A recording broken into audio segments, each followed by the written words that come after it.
Okay. All right. So I want to go back actually. Hi, Gamliel. How are you? All right. Let's share the. Hi, Gamliel.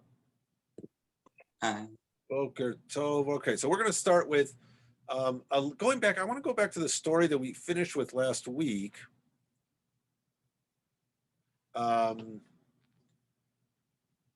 Just see if you have any thoughts on this. I just find the story so interesting about the Rav Huna story, where he would buy the vegetables that were left in the market, basically to kind of balance the economy. But he would buy it to destroy the vegetables, and not because the concern was if he gave them to the poor, they would become um, they wouldn't purchase anymore. Now, maybe because they become dependent on charity, and he didn't want that. Maybe because it would hurt the businesses if everybody was relying on him to buy the extra stuff. They wouldn't buy. They'd wait for him to buy out the gardeners, the farmers' produce, and pretty soon he would be the only one buying the produce in the market, and the gardeners, the farmers wouldn't bring as much stuff because they weren't selling as many things. Because he's waiting to the last second just to help the farmers out, and that. What did he say here? Also, that they would not. The solution was, well, don't buy any stuff if you don't want the people to become used to you. If you don't want the people, the community, to become dependent on you for the vegetables, well, just don't buy. Let them buy what they can buy. But that he was concerned about because the future. He was concerned that then if they didn't sell enough stuff, they would bring less to the market, which means prices would go up, which you'd have this inflationary spiral. And so I just thought, which I think is exactly what our government did, if I remember my high school studies in depression, is that the government started to buy produce from the farmers and destroy it, which seemed cruel, but I guess economically it was to balance out the economy, that they would. Otherwise, they wouldn't grow as much stuff because people didn't have money, so they wouldn't buy. And so the farmers were wasting all the produce anyway. And this way, the government paid them to basically destroy their produce. So prices would go up. We still do that now. We don't destroy it.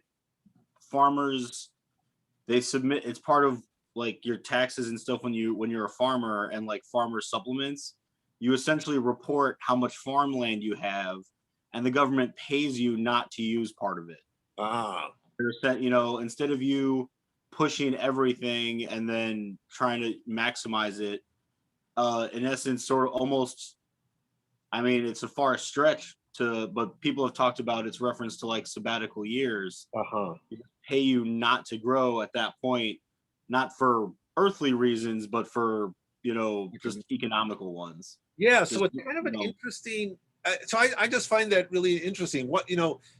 And the story afterwards shows that Rav Huna, and the story before it showed that he was a very generous person. So it's just kind of an interesting thing that economics is actually complicated, and having the farmers not have a guarantee of income could actually be worse for the economy, therefore meaning you destroy the produce, than letting them bring as much as they can, and whoever buys it. It's kind of what I think is so interesting is just it's so contemporary, because as you said, we do that to this day. And on the face of it, when you read it, it seems so unfair and wasteful. And there is a mitzvah against wasting food. You're not allowed to waste. But in some way, it shows that he's kind of aware of the economic reality. So I thought that was just a fascinating story. All right, let's get to page the Daf 21. And here we have this really interesting kind of, as I said, an origin story of Rabbi Yochanan. Rabbi Yochanan is one of the great early Amoraim. He was in the land of Israel. He's I think he's the first generation of great Palestinian scholars, because the scholarship was first it was in obviously in the land of Israel with Tanaim, but there were great Talmudic scholars in Babylonia, early Talmudic scholars in Babylonia. Rabbi Yochanan is that first generation of Talmudic scholars in the land of Israel. And here we get a story about Rabbi Yochanan and his friend Ilfa. He was Yochanan in those days, and they used to study Torah together. But they decide again, an economic story. You know what?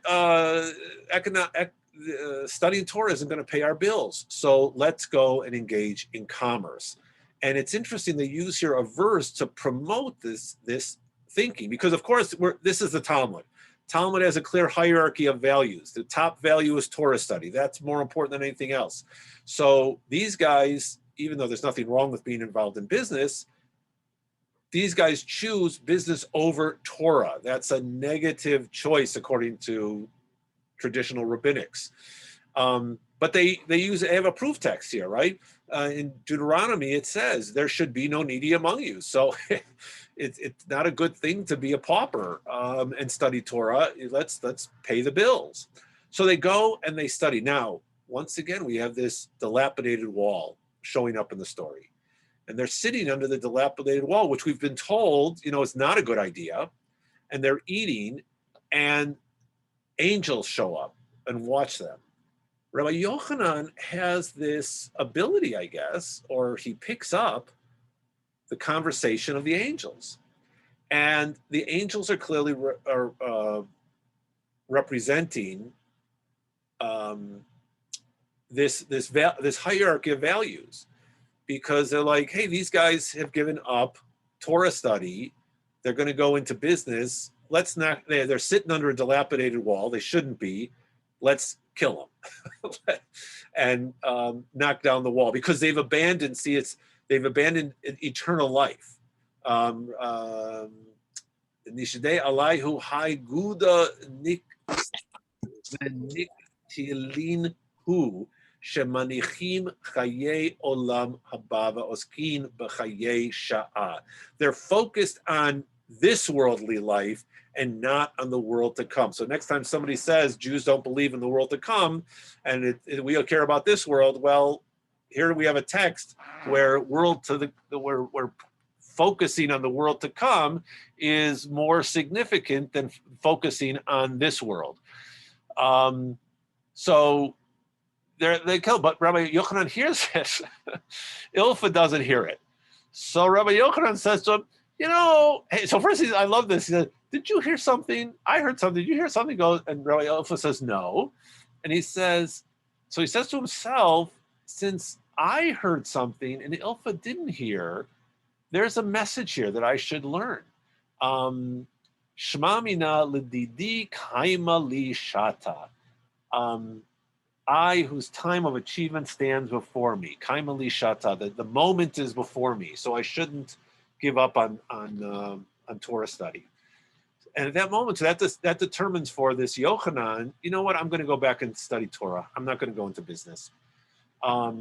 And he follows up, the first verse, there's these two verses in chapter 15. The first one says, there should be no needy among you, so give tzedakah so that there's no needy among you. And then later on it says, well, there's never going to be an end to the poor in the land, so you should give tzedakah. So basically, always give tzedakah. So he goes back to learn Torah, but Ilfa goes into business. And one day Ilfa shows up at the yeshiva, and Rabbi Yochanan has, proven his greatness. Malich Rabbi Yochanan. Here it says he's been appointed head of the academy, but the Malich, he's like king. He's been made this is sovereignty that he's attained. And So when Ilfa comes back, obviously Ilfa was a very good student too. And they say to him, "Iativ mar v'gares la hava malech mar." You know, if you had stayed and studied, you might have been the head of the academy. You might have been in charge of all of this. This seems to really tick off Ilfa. And he ties himself to a mast of a ship and basically challenges, ask me any question concerning the Baraita of Rabbi Chiya Oshaya. This is, this material that was part of the period of the Mishnah, but didn't make it into the Mishnah. So this didn't, the material that Rabbi Oshaya and Rabbi Chiya were teachings that they collected, part of the Tosefta, that didn't make it into the Mishnah. So it was a separate collection of this material. They're later rabbis and they collected this material. And he says, basically, ask me any question and I'll solve it from the studies of the Mishnah. And if not, I'll kill myself. I'll fall from the mast of the ship and drown. And then a person comes before him, an old man, and he asks him a question. We don't have to go into the details of the question, but it's about inheritance rules.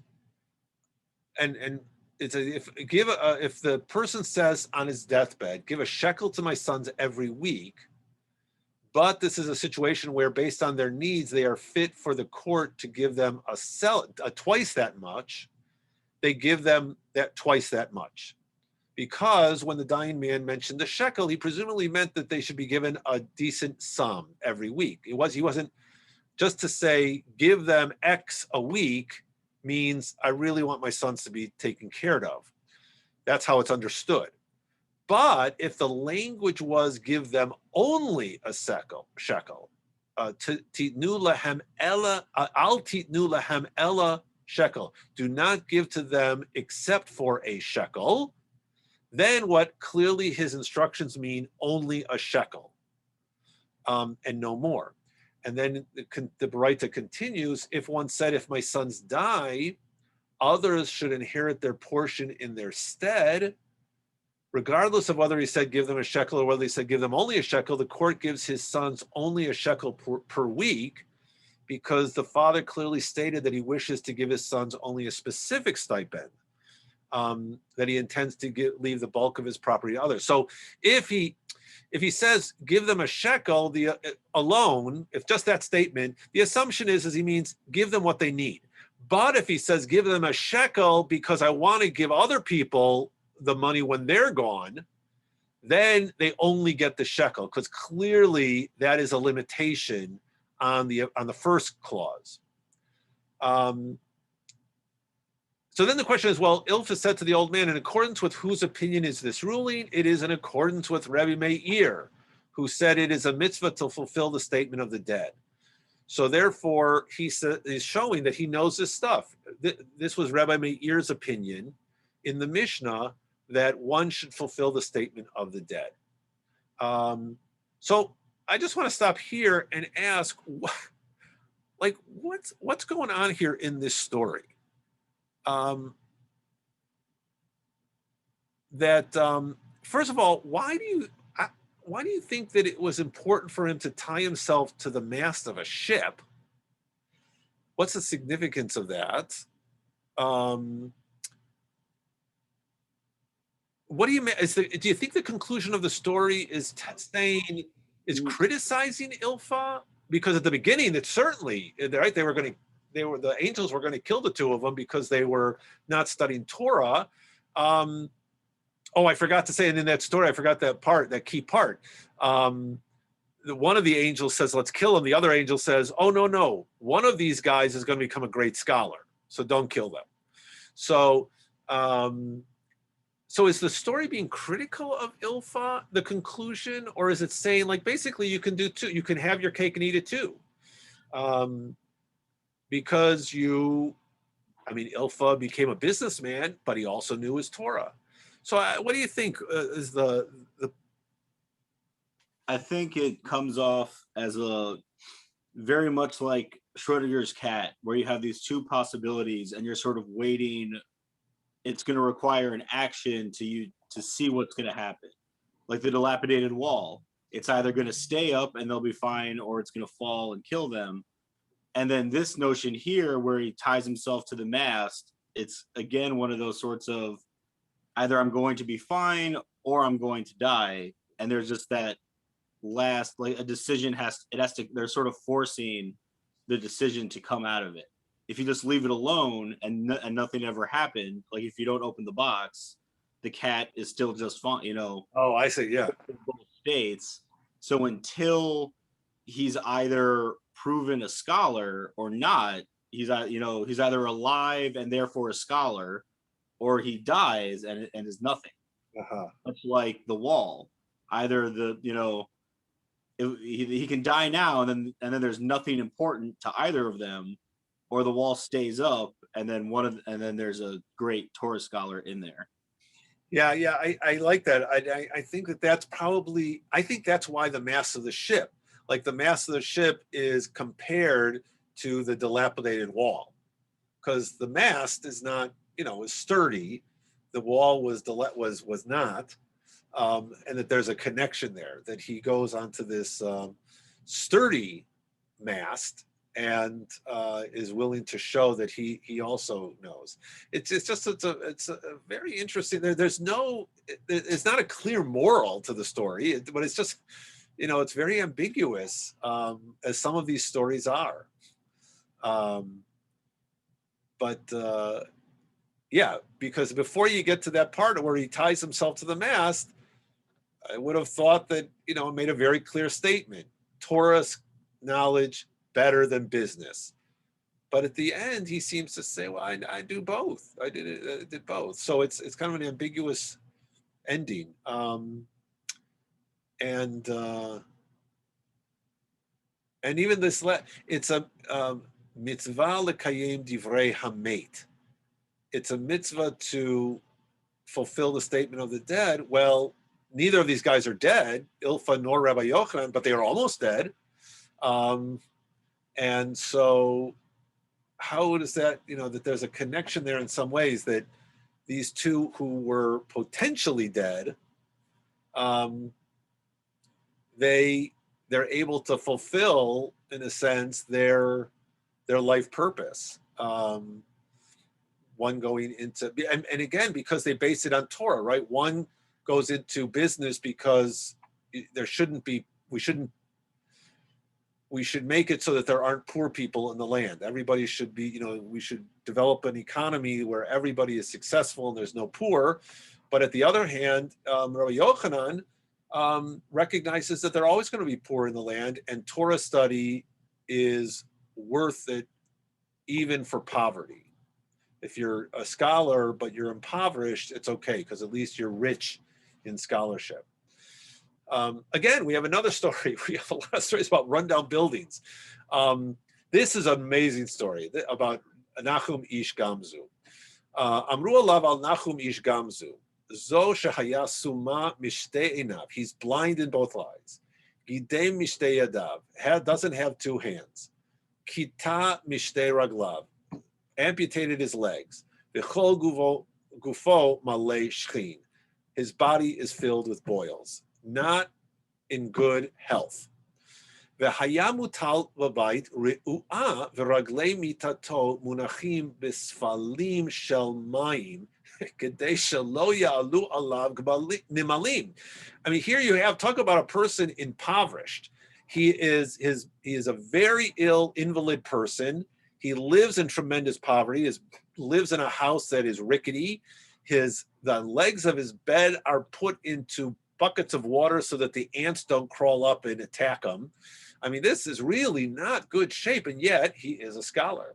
Pam echat bikshu talmidav lefanot mitato ve'achar kach lefanot et kol hakelim. They were concerned about his well-being, and they said, let us get you out of the house along with all of your vessels.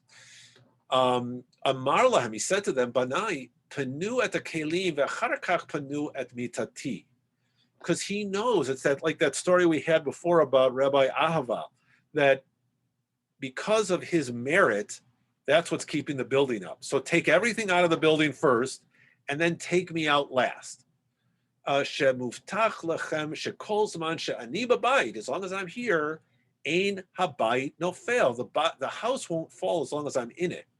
Pinu et hakelim ve'achar kach pinu et mitato v'nafal habayit. And they took everything out, and he was last.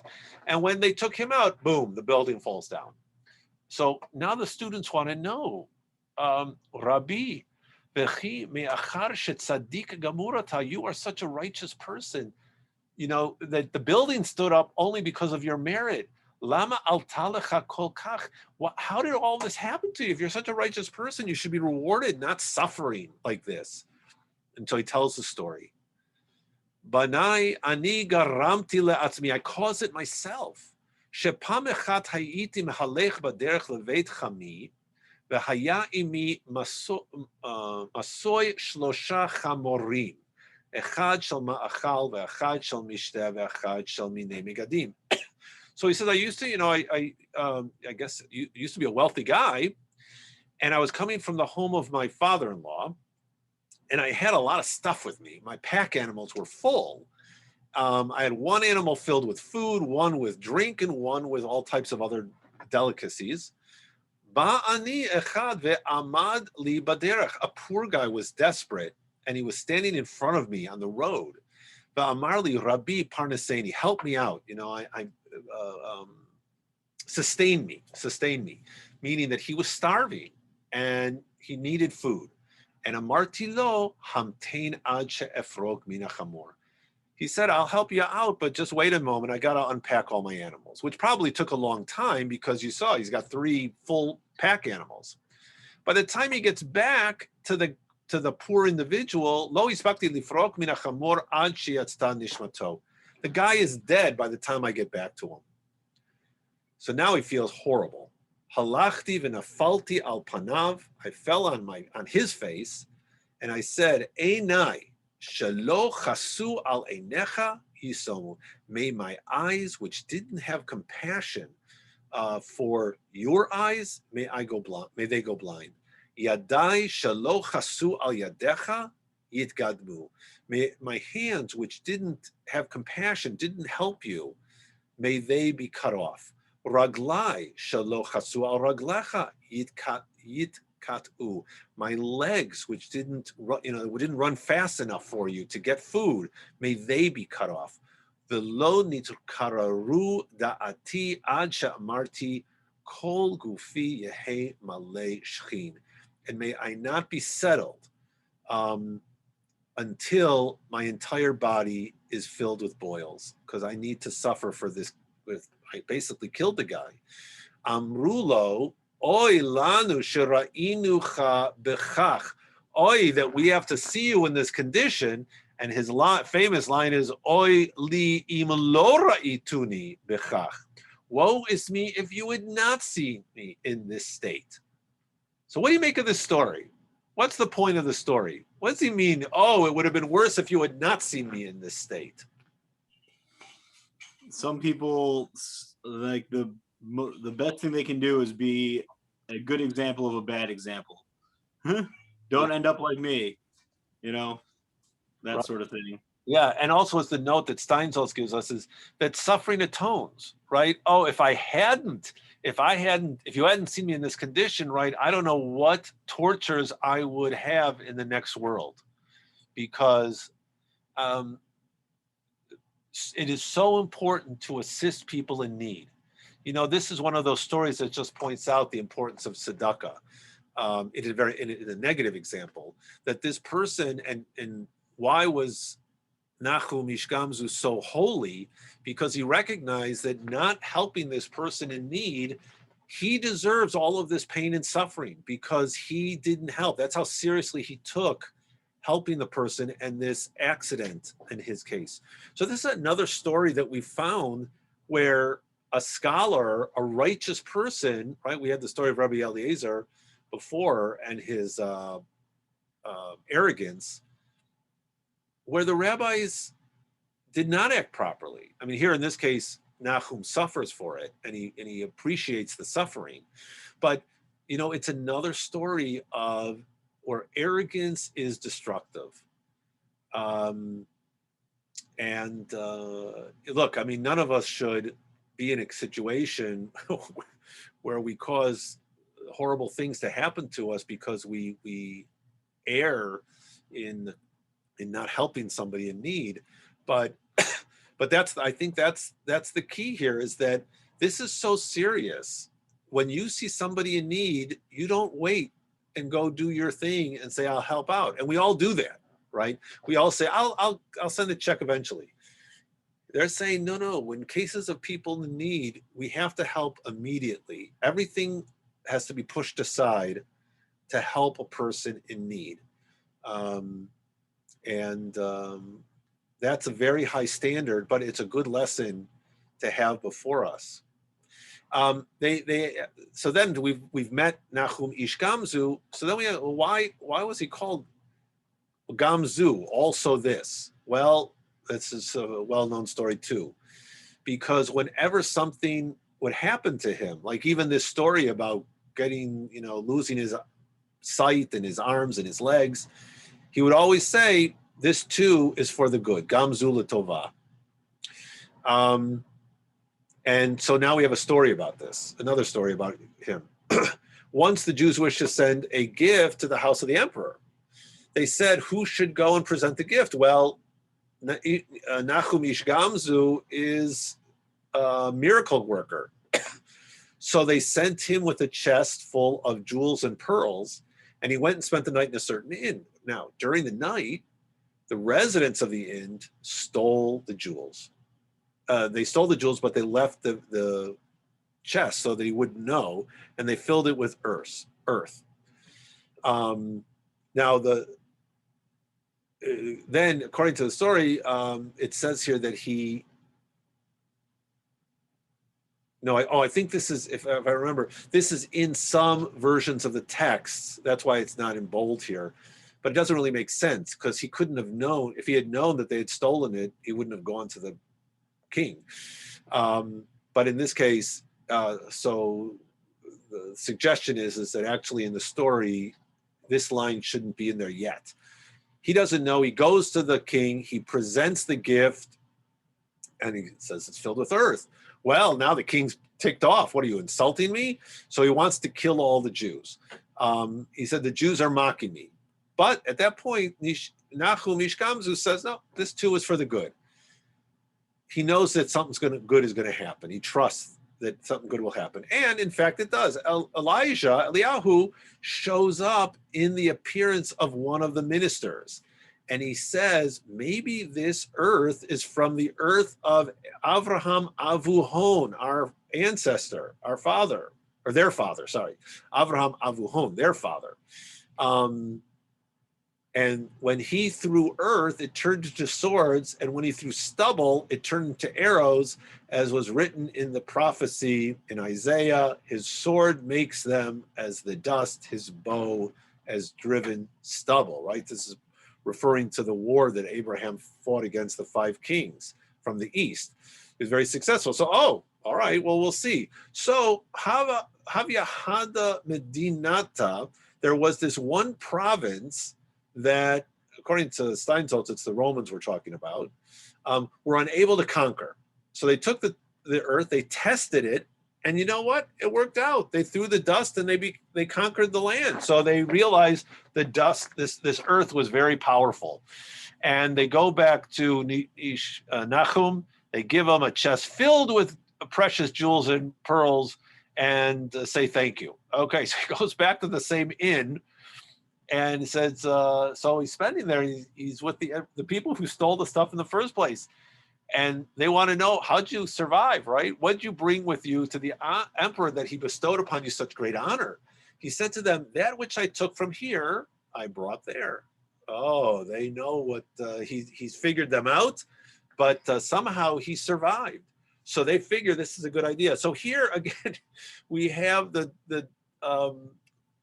dilapidated walls. They tear down their own walls and bring the soil to the king. And of course, it's not miraculous this time. And all these guys are put to death. So the end of the story is the vengeance is done on the thieves, and Nahum survives. And that's the end of the story. So what I was asking was, is this a story of, is there a meaning here, or is this just a nice, kind of entertaining story? Is this a nice fable, or is there, is there a point to the story?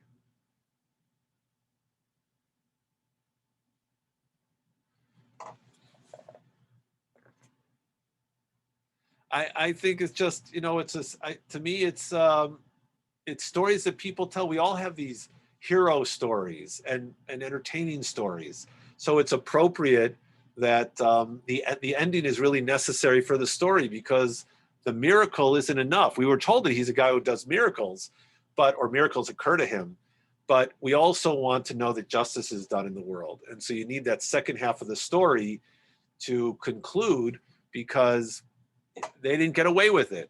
They suffered and their own hubris. A lot of these stories, and we're going to see another couple of stories here again about hubris and versus modesty. Here we go back to the Mishnah. Next area of the Mishnah is what's considered a plague of pestilence. If it is a city that sends out 500 infantrymen and 3 dead are removed from it on 3 consecutive days, 1 dead per day, that's what we call a plague of pestilence. And then you blow the shofar, you fast. It's very important to call out to God, to pray to God to end the pestilence.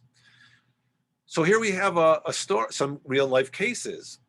If a city sends out 1,500 infantrymen, like the village of Akko, and 9 dead are removed from it on 3 consecutive days, that's also considered a plague. All right, so, and then we have the story of Amiko, which is a smaller community, 500 infantrymen.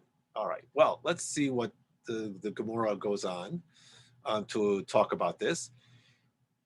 In explanation of the counterintuitive ruling that many deaths in 1 day is not indicative of a plague, right? They said it's got to happen over a series of days.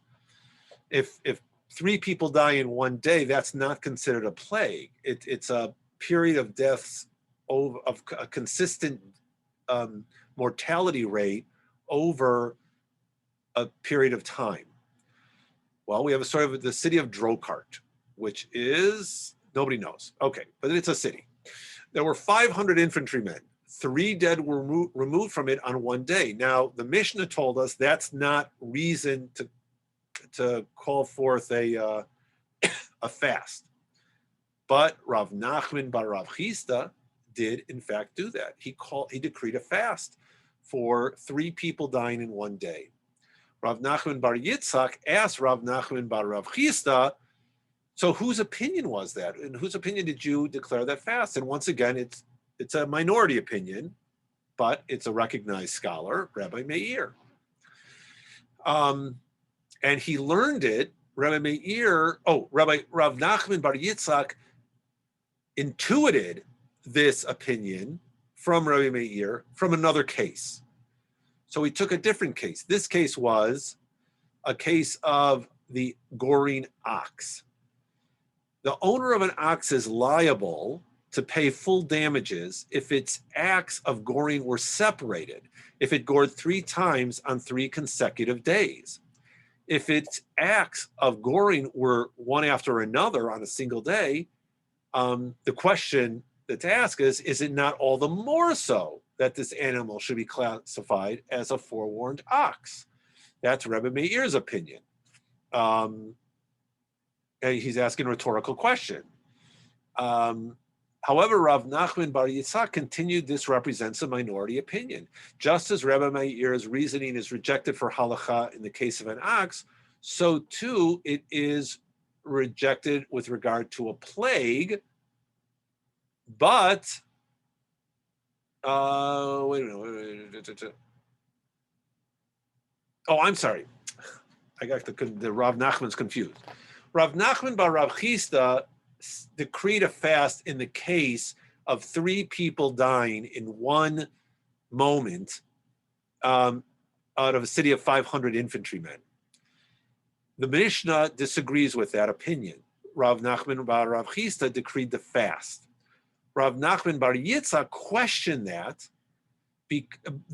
reasoning. He said, you're following Rabbi Meir's opinion, but Rabbi Meir's opinion was a minority opinion that we don't follow. And here's the proof. He goes to the to another case. He intuits as it was from another case of Rabbi Meir discussing the goring ox. And he points out to Rav Nachman bar Rav Chisda that that was a minority opinion. And so Rabbi Meir's reasoning was rejected in the case of the goring ox.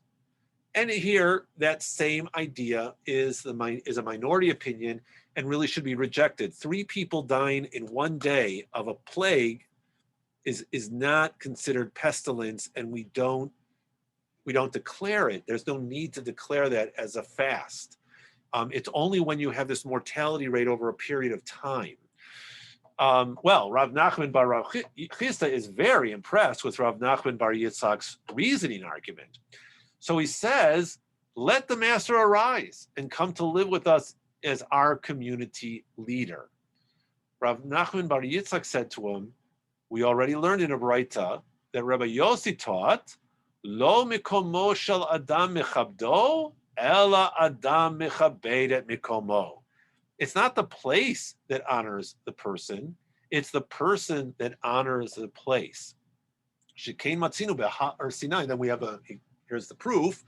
B'har Sinai shekol zman she'ashchina shruya alav amra Torah gam atzon v'abakar al yir'u el mul hahar hahu nistalka shchina mimenu amra Torah bimshoch hayovel hema ya'alu b'har. The example is Har Sinai. When the divine presence was upon it, you couldn't let flocks or herds feed on the mount.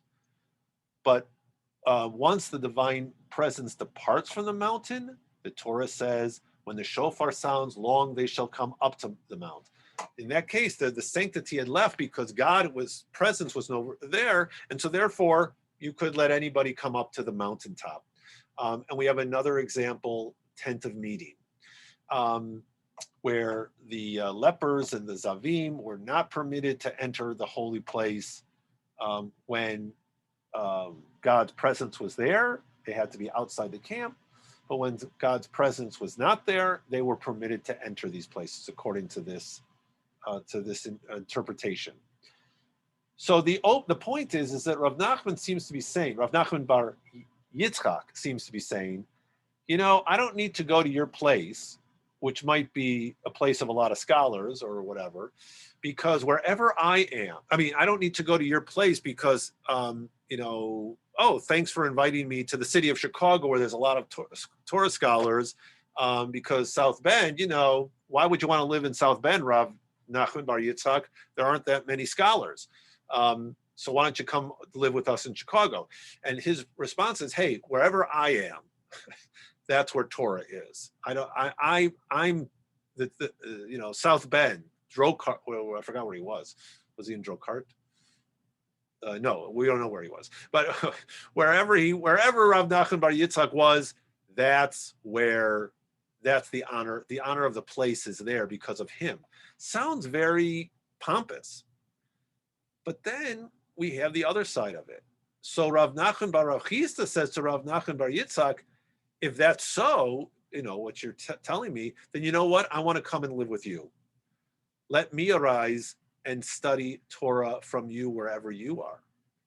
And Rav Nachman says, Bar Yitzchak says to him, it gives an analogy. It's mutav yavo maneh ben pras etzel maneh ben maneh. Ve'al yavo maneh ben maneh etzel maneh ben pras.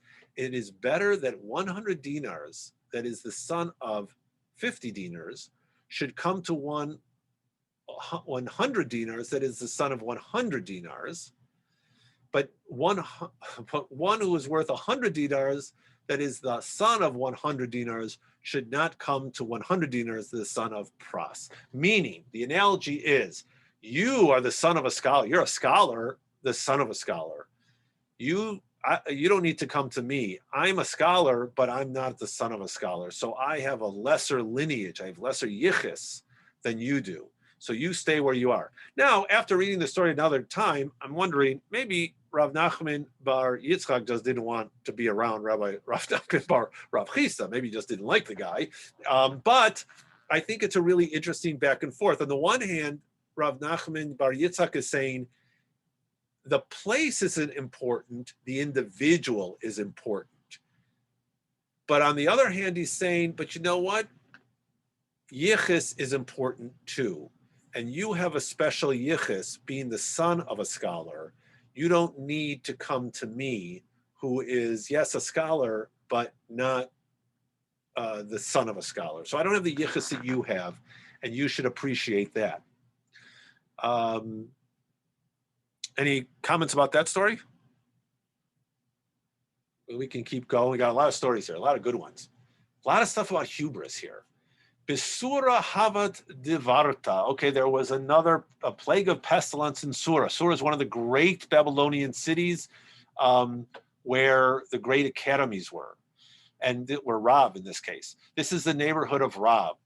So there was pestilence in Sura, but not in Rav's neighborhood. And so therefore, this is great. Savru mine mishum zechutei de Rav de nafesh.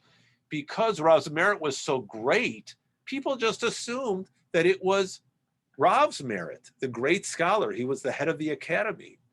However, it was revealed to them in a dream. Now, this is really interesting. They all have the same dream. That Rav merit's was great, was too great. This is interesting. Rav de nifashe, that's how he's translating it. It was so great, and this matter, zechutei tuva, and zechutei tuva, his merit was so great. Ha milta zutra le Rav. But this was rather too small a merit for Rav to be involved. Rather, his neighborhood was spared. Why? Because there was a certain man who would lend his hoe and shovel to prepare sites for burial. There's another story very similar to this. This is about Rav Huna. We're back in the city of Drokart. And then I want to ask you about what these two passages mean. All right, Drokart, there was a fire. But in the neighborhood of Rav Huna, great Talmudic rabbi, there was no fire. Everybody thought it was because of Rav Huna's great merit. But it was, again, in a dream it's revealed, again, to everybody, that this was too small for the merit of Rav Huna. Rather, it was due to a certain woman who heats her oven and lends it to her neighbors. They could all use her oven. Not everybody was wealthy enough to have an oven. So what do you think is the point of these two stories? Two very similar stories, probably kind of a generic story told of scholars. But what does it mean, first of all, that his merit was too great to deal with this little matter like a pestilence? And what does it mean that, in fact, they all had a dream that realized that it was about this anonymous person, right? We don't even have the guy's name. It was his acts of kindness, or this woman's acts of kindness. I think the notion about how they are too great to be dealt with isn't supposed to be something that's really focused on, and has more to do with even these problems of pestilence. You don't need to go all the way up to this person to take care of it. It's these small acts that can, there's enough. And it's also sort of an encouraging sort of thing as far as, if you think about the world problems, how can I do this? How can I do that? World hunger is above you, but your small acts of kindness that take care of the little things go very far. And it more like an encouragement of, just because you can't be this righteous Torah scholar, you can still be this nice person who loans his tools, or this nice woman who will let people use her oven to make hot food and stuff. I think that's more the part to focus on, is that you don't have to be this greatly righteous person. You can be this ordinary individual with flaws and ignorance, but still be very charitable, and that will carry the community very far. Very nice, right? Yeah, I think that's absolutely so. The importance of small deeds of kindness by people who are so everyday common people that we don't even have their names, which means any one of us could be saviors in our community if we do good. The merit that our everyday acts of kindness bring can be salvific, can save people. I think the part about the rabbis, the scholars being that this is too big a deal for them, I think it goes back to what we've seen already in this portion, that there is a cost to using your merit in this world, and that Rav Huna and Rav, that these issues are, would in a sense, well, maybe now that I think about it, maybe it's a very negative thing. I mean, maybe the Talmud has a negative assessment of this. That is, well, except it wasn't that they were taken away, it's that the dream was telling them. Meaning that their merit in this world, if they use up their merit to save a neighborhood from a fire or from pestilence, they are lessened for their merit in the world to come. And so, at least that's what we've seen before. So I wonder if it was maybe a negative assessment, or maybe not. Maybe it's, you were saying, Nate, that it's really about, you don't need the great scholars to save people. It's enough to be an everyday person who does good work, and that you don't need to rely on the tzaddikim of the generation, but you can rely on the everyday people. Maybe that's just it. Okay, then we come to the next one, another story about people of a pestilence, a problem, and a fast is declared.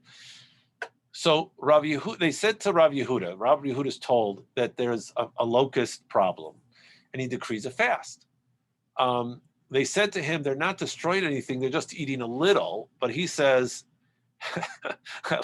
have they brought provisions with them?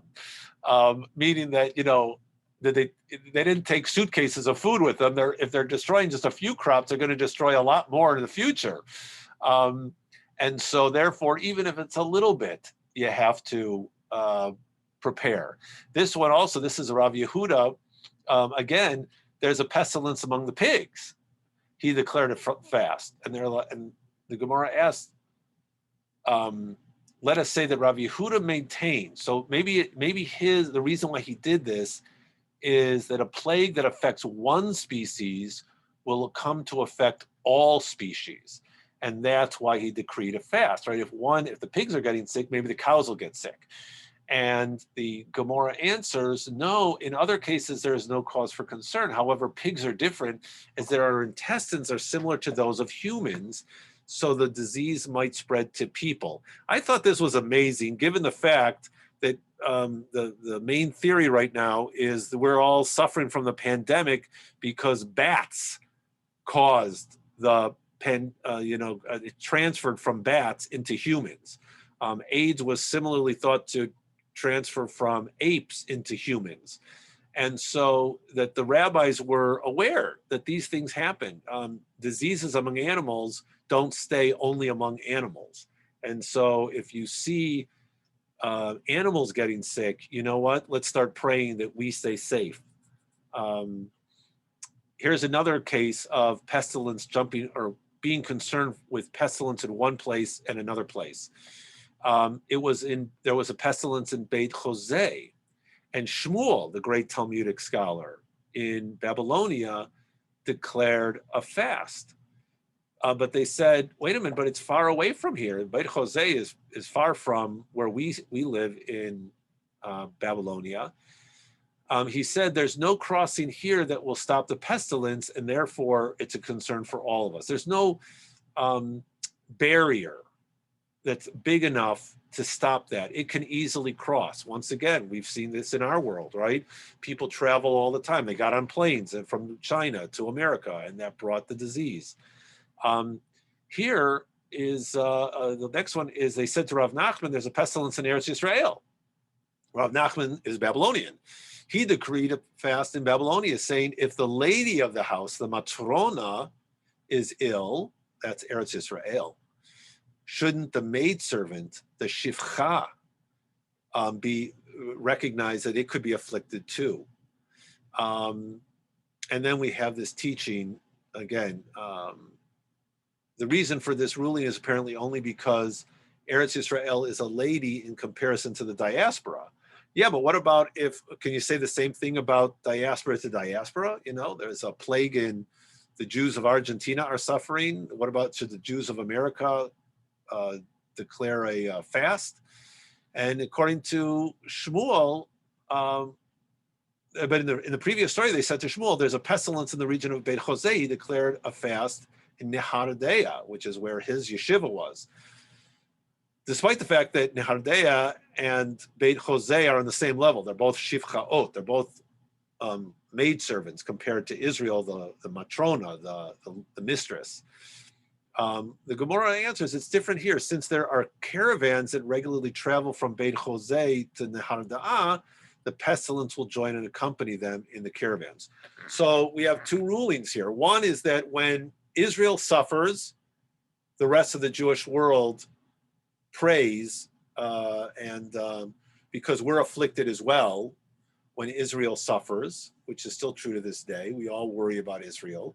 On the other hand, if you're in other diasporan communities, because there is travel from one community to another, in this case from Beit Jose to Nehardea, or travel from Jews of England to Jews of France, then you declare you're concerned about if there's a pestilence in England, you worry about it in France. In the United States, maybe we would say there's a big barrier. You might not worry so much, but certainly if Jews in New York are suffering, we Jews in Indiana are concerned too. Here's the last story that we got for today. And this one is really interesting. Again, going back to this whole issue of hubris and that the rabbis were not afraid to criticize their own. Abba the Bloodletter would receive greetings from the yeshiva on high every day. I don't know what this means, what it means you get greetings from the yeshiva on high every day. I don't know if they sent a letter. I don't know if it was in a dream. I don't know if it was FedEx, but somehow the Shiva on high, the Yeshiva Shalmala, that is the scholars of above, the heavenly place, would send him greetings every day. Abaye, the great Rosh Yeshiva, would receive greetings once a Shabbat, every Shabbat. And Rava, who was the contemporary of Abaye, would receive greetings only once a year on Yom Kippur. Now, Abaye was very upset because Abba the Bloodletter, he's I guess like a doctor type of person.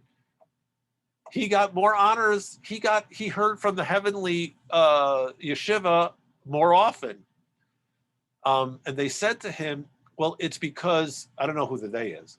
You are unable to perform what he does. Let's see, where's the note here? Some commentaries note that although Abaye certainly engaged in charitable activities, he was first and foremost the head of the academy at Pumbedita. Consequently, he was unable to devote as much time and money to charity as did Abba the Bloodletter. Okay, once again, apologizing in this case for the great scholar, but I think it's very interesting. They're saying basically, you don't do what he did. You're a great scholar, of course, but Abba the Bloodletter does things that you don't do, and therefore he gets more merit. Okay, so what are these things? What are these masim that Abba the Bloodletter does? Well, when he would perform a matter of bloodletting, he would bring in men separately from women for reasons of modesty. And he had a special garment that had a slit in the place of the incision where the bloodletting instrument was inserted. When a woman came to him, he would have her dress in that garment so that he would not see her exposed. And furthermore, he had a hidden place where he worked, where a customer would place the coins that he would take as his fee. In this manner, one who had money would throw it in there. And if you didn't have money, or if you didn't have enough, you wouldn't be embarrassed because you weren't able to pay him as much money. So these are all issues of modesty. He was an extremely caring person. He helped people.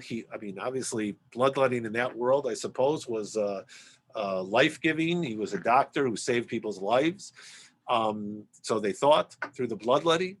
And he was very modest. He was very careful the way he did it. That's just as important as the actual deed, was the modesty and the respect and dignity he treated each person.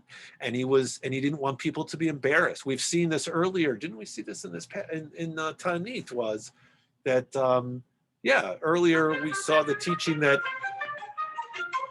we're so concerned about not embarrassing people, better to kill yourself than end up embarrassing a person. So this is the things he did. Now, when a Torah, here's more acts of kindness. When a Torah scholar came to him for bloodletting, he would take no pay from him. And after the scholar arose, Abba would give him money and say to him, go and purchase food with this money to heal yourself. So he supported Torah study. One day, so look what Abaye does. Abaye is so insecure about this whole situation. He's got to figure out really how good is this guy, Abba the bloodletter. He sends a pair of sages to investigate the extent of his righteousness. Abba the bloodletter sat them down, gave them food to eat, gave them something to drink, and at night he spread out mats for them to sleep on. In the morning, these scholars rolled up these rugs and took them, and they arose and they went to basically they stole the rugs from the guy. When Abba found them, the sages said to him, let the master appraise these rugs, how much they are worth. Oh, so I guess here's the, right, they're rolling, they haven't stolen them yet, right? It's a little confusing here, the story, but they basically say to him, hey, how much are these rugs worth? And he said to them, well, they're worth X amount of whatever the sella, whatever the monetary usage is there. And they said to him, perhaps they're worth more. He said to them, well, this is what I paid for them. And they said to him, the rugs are yours and we took them from you. Didn't you realize that we stole them from you? That we were going out to the market to sell them. So then they say, okay, so what did you think of us when we took the rugs and then we brought them back to you and they said, basically, how much do you want for these rugs? How much do you want? How much are you willing to give us for these rugs, right? They take the rugs, they bring them back to him as if they were selling his own rugs back to him. And he said, okay, well, I'll give you this money, or I'm willing to barter with you. And they said to him, okay, you know that they're your rugs. What did you suspect of us when we took them out and we brought them back to you? He said to them, I said to myself, certainly an unexpected opportunity for a ransom of prisoners became available for the sages, and they required immediate funds, but they were too embarrassed to say to me or to ask for money. So instead, they just took the rugs. The sages said to him, now that we have explained the situation, let the master take back the rugs. He said to them, from that moment when I realized they were missing, I put them out of my mind and consigned them for charity. Now you have to know, in tzedakah, if you lose something, you're walking down the road and you have a $20 bill in your pocket and it falls out of your pocket and you walk away and you go home and you realize it's gone. At that moment, it becomes available for anybody, because you know in your heart that how are you going to find a $20 bill? If it's a wallet with your personal items in it, that's different, because you can say, oh, here I can identify. But how can you identify a $20 bill? There's a lot of $20 bills. So somebody who walks off with it can take it knowing that the person who lost it probably gave up on it. And it's now what we call hefker. It belongs to anybody. Doesn't mean that you shouldn't try to find the person who lost the money, but there's really no way to identify the owner. So that's what he's saying. The moment that I saw the rugs were gone, I basically said it's hefker. It doesn't belong to me anymore, and whoever takes it can use it for these, and can use it. So you see what a good person he wasn't just a Baal Tzedakah and a very sensitive, modest human being, but he didn't judge people negatively. Oh, they must have needed the money for a reason. Let them have it. This guy is really a terrific person. And now we can understand why Abba, the bloodletter, was um, so special. Now we got a little ending of the story about Rava. You know, Rava, he only gets a message once a year on Yom Kippur. Abaye at least got it weekly. Rava was distressed that Abaye, his contemporary, received greetings more than him, right? He's jealous of Abaye. They said to him, so what was the answer to him? Just be content. Mistayich de ka magnit akula kiraka. Be content that through your merit you protect the entire city. Now let's see. The explanation here says, some commentaries point out that these words of consolation assume special significance in light of the statement elsewhere that the inhabitants of Mechoza, which was where Rava lived, were evil people who merited destruction. It was only Rava's uncommonly righteous behavior that spared them punishment. Okay, they're trying to explain, what does it mean your merit protects the entire city? But I think the point, but basically, to me, what I see is just be content. You know, you're a scholar, and your scholarship does good for the community. Accept that. Don't ask for more. I just find these are stories in which the everyday person, in this case, is named Abba Umana, is recognized as in some ways at a higher level than even these scholars. And notice how the scholars are distressed about this, right? It's the way of the world that we always want more acknowledgement.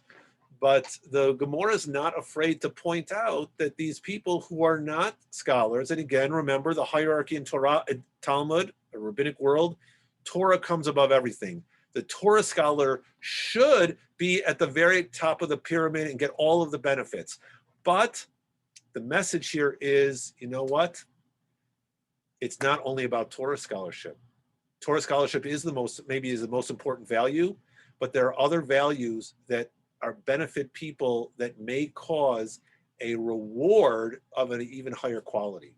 I don't know if anybody else wants to share some thoughts about these stories. I just think that I find this so interesting. There's a joke about a rabbi and a taxi driver. Yeah. I'm sure. So they both die in a car accident, and they end up in the court where I guess there's like pews or the holy choir, and there's pews, and you're sort of the further up you are, it's the more righteous you've been. And the rabbi is really mad because he sees the taxi driver sitting a few pews ahead, and he goes to God and says, "Why, I'm a rabbi. I've done all these things, and why am I way back here and he's up there?" And and God's response was, "Oh, because and you were a great rabbi. You did powerful sermons every Shabbat and this and that. But every time you did, half your congregation would fall asleep. And meanwhile, this guy, every time he drove, people were praying as hard as they could and that sort of thing." Right. Exactly. Very good. Yeah, exactly. So that I just think these stories are so fascinating because, and I've been working, on this this dissertation, which is about social criticism in a medieval text, and that willingness of the rabbis to be self-critical in their stories. Now, you notice that some of the commentaries start to apologize for this. But if we just read the text as is, the rabbis were not afraid to say, you know what? Some rabbis have a problem. They may be great scholars, but they are pompous. They are full of themselves. They are insecure. And that's something that has to be pointed out. And we're not going to shy away from acknowledging these weaknesses among scholars and point them out. That's something that scholars have to be very aware of those vulnerabilities. So I find it terrific. Sorry. For the story of the doctor, I think there's a very important part is because they show all these different ways that he's charitable, and it's not. And the sages don't understand any other way but theirs. I think it comes up a lot as far as community service, Mhm. especially if you look at non-for-profits and stuff right now in this era of COVID, where the economy is very tight and people aren't donating as much, but they're still looking for a way to help out. Uh-huh. It just isn't going to be money. In Scouts, it's the same sort of thing. Our ability to fundraise has been smashed by COVID. People don't have the money to contribute fiscally, but the willingness to help is still there. That's So good. we're seeing you just have to go in at like committee meetings and stuff like that. It's just we have to use this different currency. People don't have money to give, but they're willing to give time, and we just need to find a way to utilize it. That's nice. You know, Very good. that sort of thing. For Sinai, we have this building project. I'm sure some people can fix some stuff, and we can work out.